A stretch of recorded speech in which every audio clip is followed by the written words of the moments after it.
Yo, it's Mick Jenkins, straight from the south side of Chicago. I'm here with Mass Appeal and Open Space. Squall!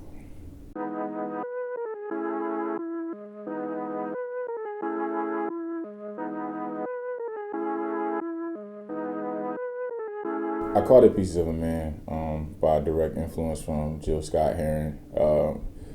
We had a little, well, not a little, but a pretty long session cooking for the album. It was like getting a lot of different inspiration from a lot of different places, listening to speeches, watching documentaries, and Jill Scott Heron was a couple of his speeches, and more so than the music was what we were hearing, listening to, and taking notes from myself. And I just fuck with that concept. It's not really a direct inspiration from the album that he put out, but more just the idea, like, that's how I think that's how we're perceived a lot of the time, is in pieces, you know what I'm saying? So I focused on pieces of myself that make up me as a person, but also that make up the stereotypical man. So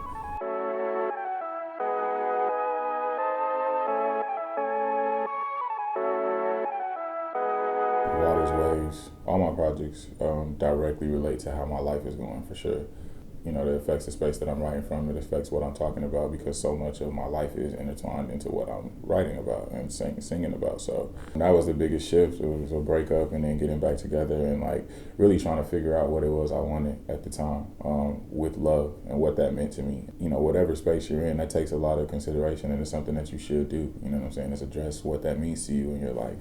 Because as I spoke about on the album, it doesn't mean the same thing to everybody. You know what I'm saying? Like, and that's something to focus on. A lot of people aren't loved and don't even realize they haven't been loved. You know what I'm saying? There's so many things to think about there. So that's what I was doing, in my real life when I was going through it with my girl, and on the paper as well. That's the biggest, change. It was just life, is what I was going through. I think the Waters comes off like super intelligent. I think sometimes it comes off more intelligent than it is, I'm intelligent, but at that space and time, Waters, I had just moved back to Chicago from being in school for 3 years, and I was learning what it was to be on your own in the world. So I was seeing a lot of the stuff that I was talking about on the Waters for the first time, and just looking at it like, what the hell? You know what I'm saying? Like, and then speaking on it, with my limited understanding.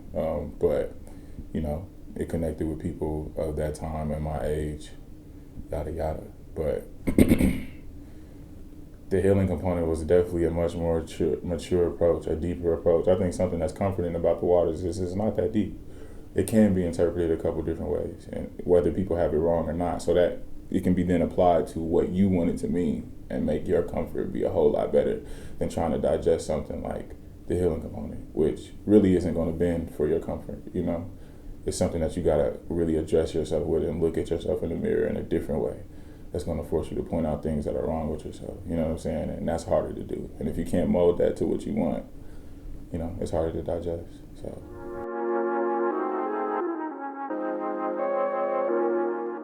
I think both sides are guilty. I think there's a lack of knowledge, a lack of historical knowledge, a lack of caring about that. But I think it's hard for OGs to understand why that is true. And I think it's really easy for me to understand why something like that is true. It's just like and unlike anything else, researching the history in hip hop does not ensure that you're going to get any further. You know what I'm saying? It's not a playbook in this shit now, so it doesn't ensure that that's the right way to do it either. And it's most likely not. It's most likely an outdated way. You know what I'm saying? Whereas if you look at basketball, you look at the greats, you're at any sport, but hip hop's not like that. Who did Yachty look at to figure out to do what he did? Where is that historically? You know what I'm saying? Like, where is Young Thug historically? Like, why would Young Thug needed to have look up any of that shit? Why would he need to know about KRS-One to do what he does? Like, that's not where he got that shit from. You know what I'm saying? Like, so it's that kind of shit, that the randomness of what can be hot in hip hop and be called rap and on the same charts as Mick Jenkins. You understand what I'm saying? That you really can't call it.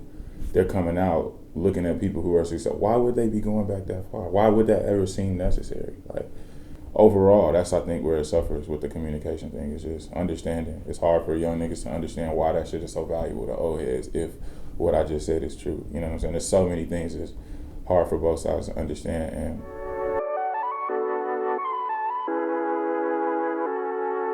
a lot of what he's just saying just don't really make sense. I think the worst thing about it is I can't even really try to make sense out of it because it don't make sense. You know what I'm saying? Like, if you had a perspective that were complete thoughts and made sense, then somebody could talk about what you mean and what you think and even how wrong it is completely. But we can't even do that because it's like, I don't know what you are talking about. I don't know what people are taking from what you're saying. Like, it doesn't make any sense half the time. So I don't really know what to take from it. I stopped holding Kanye in such high regard a couple years ago. That was just on my personal, the way I listen to music, you know what I'm saying? Like, the music that I hold near and dear to me, even though there's other music that I enjoy, you feel me? Like, he was on my playlist for a while, no disrespect, you know what I'm saying? You just grow out of certain shit. Probably after the Dark Twisted Fantasy, I wasn't really listening to yet anymore. I listened to the old shit. But, so no, not really. It's just wild. It affects me as personally as Donald Trump affects me, you know what I'm saying? Like,